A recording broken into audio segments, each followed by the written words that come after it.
বিসমিল্লাহির রহমানির রহিম। আলহামদুলিল্লাহ ওয়াসসালাতু ওয়াসসালামু আলা রাসূলিল্লাহ আম্মা বা'দ। সম্মানিত আমার দ্বীনী ভাইয়েরা, আসসালামু আলাইকুম ওয়া রাহমাতুল্লাহি ওয়া বারাকাতুহু। আজকে আমাদের এই আল আকিদাতুল ওয়াসিতিয়্যার 21 নম্বর পর্ব নিয়ে আমরা আলোচনা করব। তো এখানে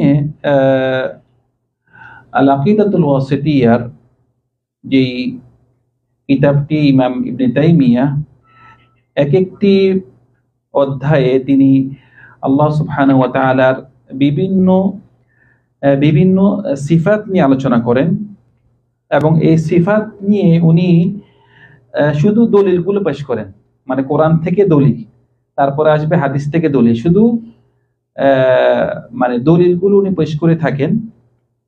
তো আজকে এই আকিদাতুল ওয়াসিতিয়্যাতে যেই আল্লাহর সিফাত নিয়ে তিনি আলোচনা করবেন, এখানে বলতেছেন যে যিকরু মাজি ইল্লাহি সুবহানাহু ওয়া তাআলা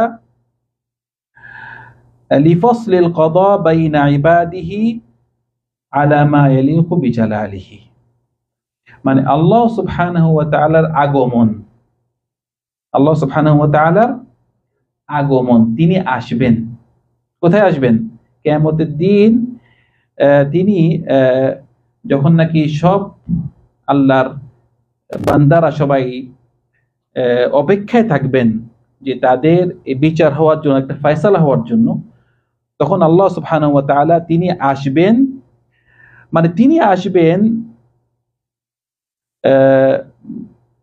সেভাবেই আসবেন যেভাবে উনার বরত্ব এবং মর্যাদার জন্য শোভনীয়, মানে তিনি যেভাবে আসবেন উনি যেভাবে সেভাবে আসবেন। সেজন্য আমাদের আহলে সুন্নাহ ওয়াল জামাআহ এটা আকীদা রাখে যে যেহেতু আল্লাহ সুবহানাহু ওয়া তাআলা বলেছেন তিনি আসবেন, তিনি আসবেন। কোরআনের আয়াতগুলো আনা হয়েছে,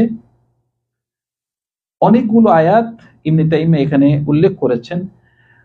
এই উনি যে আসবেন, এই আশা নিয়ে ইসলামের মধ্যে কিছু পথভ্রষ্ট বিভ্রান্ত কিছু ফেরকা তারা এটাকে অস্বীকার করেছে।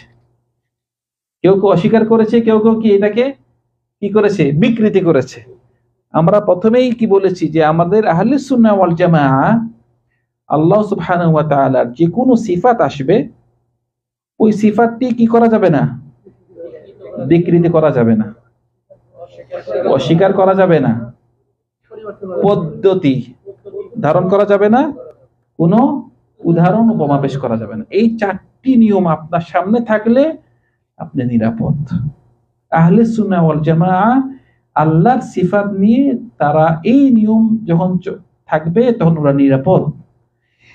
এই যে আল্লাহ সুবহানাহু ওয়া তাআলা তিনি আসবেন, আল্লাহ সুবহানাহু ওয়া তাআলা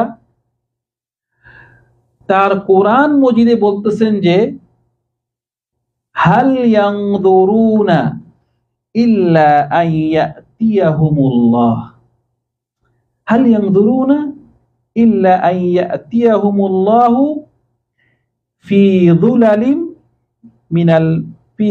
মিনাল গামামি ওয়াল মালাইকাতি ওয়া কুদিয়াল আমর, মানে আল্লাহ সুবহানাহু ওয়া তাআলা তিনি আসবেন। এখানে বলতেছে তারা কেবল সেই সময়ের অপেক্ষায় বসে আছে যখন মেঘমালার ছায়াসহ স্বয়ং আল্লাহ সুবহানাহু ওয়া তাআলা তাদের সামনে আগমন করবেন। আল্লাহ সুবহানাহু ওয়া তাআলা তাদের সামনে কি আগমন করবেন এবং সেখানেই ফয়সালা, মানে মানুষদের যেই তারা যেই অপেক্ষা আছে, বিচারের অপেক্ষা আছে, বিচারের ফয়সালা দিবে কে? আল্লাহ সুবহানাহু ওয়া তাআলা, তিনি আসবেন। উনার এই আশা নিয়ে যারা নাকি অনেক ফেরকা বিভ্রান্ত, তারা কেউ কেউ বলতেছে এইটার বিভ্রান্ত, তারা এইটাকে এই আশা নিয়ে বিকৃতি করছে। বিকৃতি কি বলছে? আল্লাহ আসবেন মানে আল্লাহর আদেশ আসবেন, আল্লাহ স্বয়ং আসবেন না। কথা বুঝতে পারছেন? তো ওদের মানে ওদের চিন্তা কি? ওদের চিন্তা হলো ওরা আল্লাহকে মানুষের মতো বানিয়েছে। আল্লাহ কি মানুষের মতো না, আল্লাহ যেরকম ওনার আশাটাও এরকম। মানে আমরা মাখলুক। এখন আমি যদি বলি হোসেন ভাইকে আমি আপনার বাসায় আসব। যখন আমি আপনার বাসায় যাব, বোঝা গেল আমি আমার বাসায় থাকবো না। আমাদের ব্রেন এরকম যে আমি যদি একখান থেকে একখানে যাই তাহলে কি আরেকখানে আমি থাকবো না।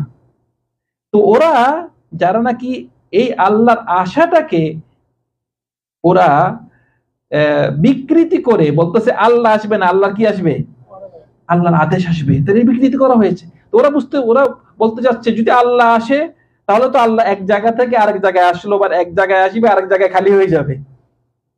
ওদের ব্রেনটা বুঝছেন? তো এটা তো আল্লাহ কিভাবে আসবে এটা তো আল্লাহ জানেন। আল্লাহ যেরকম, আল্লাহর বরত্ব, আল্লাহ যেরকম আল্লাহ এভাবে আসবে, কিন্তু আল্লাহর আশাটা কিরকম আমরা তো জানি না। কিন্তু যেহেতু কোরআন মজিদে বলতেছে আল্লাহ আসবেন, আল্লাহ আসবে, কিন্তু কিভাবে আসবে, একখান থেকে আসলে আরেকখানে খালি হয়ে যাবে কিনা এটা তো আমরা জানি না।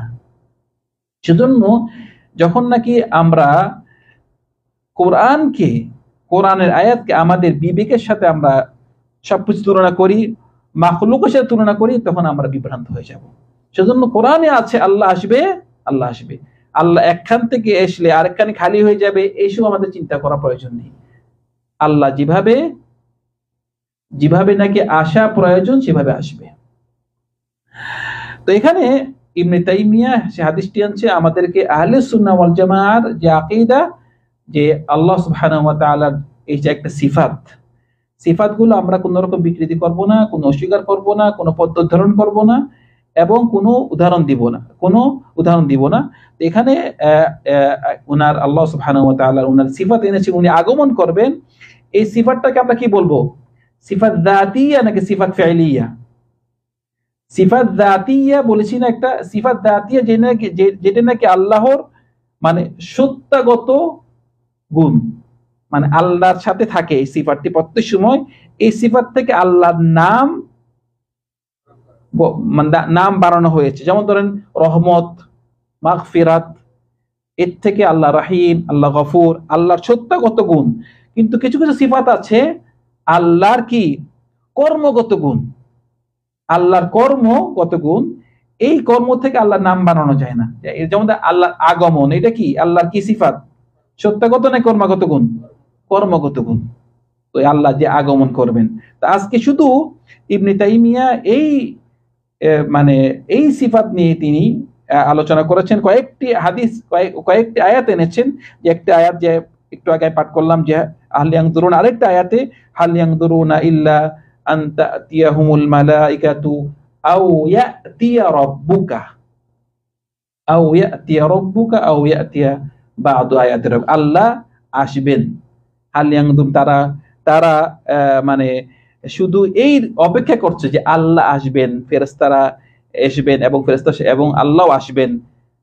এটা একটা আয়াতে এনেছেন। আবার আরেকটা আয়াতে আল্লাহ সুবহানাহু ওয়া তাআলা বলছেন আল্লাহ ইযা দুক্কাতিল আরদু দাক্কান দাক্কা ওয়া জাআ রাব্বুকা ওয়াল মালাকু সাফফান সাফফা, যে পৃথিবী যখন নাকি চূর্ণ বিচূর্ণ হয়ে যাবে তখন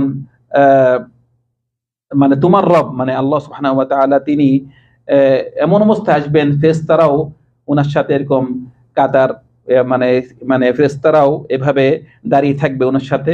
তো এইভাবে এতগুলো আয়াত এনেছে, আরো দলিল আছে। সেজন্য এইসব আয়াত থেকে আমরা আল্লাহর একটি সিফাত, যে আল্লাহ সুবহানাহু ওয়া তাআলা আগমন করবেন, এবং আমাদের আহলে সুন্নাহ ওয়াল জামাআহ এইটি আমরা আকীদা রাখি যে যেহেতু আল্লাহ সুবহানাহু ওয়া তাআলা তিনি বলেছেন তিনি আসবেন, তিনি আগমন করবেন, এটা আমাদের ঈমান। আমরা এভাবেই আমরা এটি ঈমান রাখবো। কোন রকম আমরা যেভাবে নাকি যারা বিভ্রান্ত আল্লাহর আগমনকে নিয়ে তারা বলতেছে যে আল্লাহ আগমন, এটা অর্থ হলো যে আল্লাহ এসেছে, এর অর্থ হলো আল্লাহর আদেশ এসেছে, আল্লাহ যা আদেশ করেছে দিয়ে এসেছে, মানে এটাকে বিকৃতি করেছে। আমরা এভাবে বিকৃতি করব না, যেভাবে নাকি আল্লাহ সুবহানাহু ওয়া তাআলা যেভাবে বলেছে সেভাবে আমরা ঈমান আনবো। এটি ছিল আল্লাহ মানে আরেকটি সিফাত আল্লাহ সুবহানাহু ওয়া তাআলা আগমন নিয়ে। তো এই সিফাত নিয়ে আমাদের কিছু দলিল শুনলাম। আল্লাহ সুবহানাহু ওয়া তাআলা আমাদের সবাইকে আরো আল্লাহ যেসব সিফাত আছে, আমরা প্রত্যেক সপ্তাহে বিভিন্ন 2-3 সিফাত নিয়ে আমরা আলোচনা করি। এই বইটি এভাবেই যে আল্লাহ সুবহানাহু ওয়া তাআলা যে বিভিন্ন সিফাত নিয়ে আলোচনা করা, আহলে সুন্নাহ ওয়াল জামাআহ কি আকীদা রাখে এই নিয়ে আলোচনা করা। আল্লাহ সুবহানাহু ওয়া তাআলা সবাইকে আরো আল্লাহ সম্পর্কে আরো অনেক বেশি জ্ঞান ও যোগ্যতা তৌফিক দান করুন। ওয়া আখিরু দাওয়ানা আলহামদুলিল্লাহি রাব্বিল আলামিন। সাল্লাল্লাহু আলা সাইয়্যিদিনা মুহাম্মদ ওয়া আলা আলিহি ওয়া আসহাবিহি আজমাইন। আসসালামু আলাইকুম ওয়া রাহমাতুল্লাহি ওয়া বারাকাতুহু।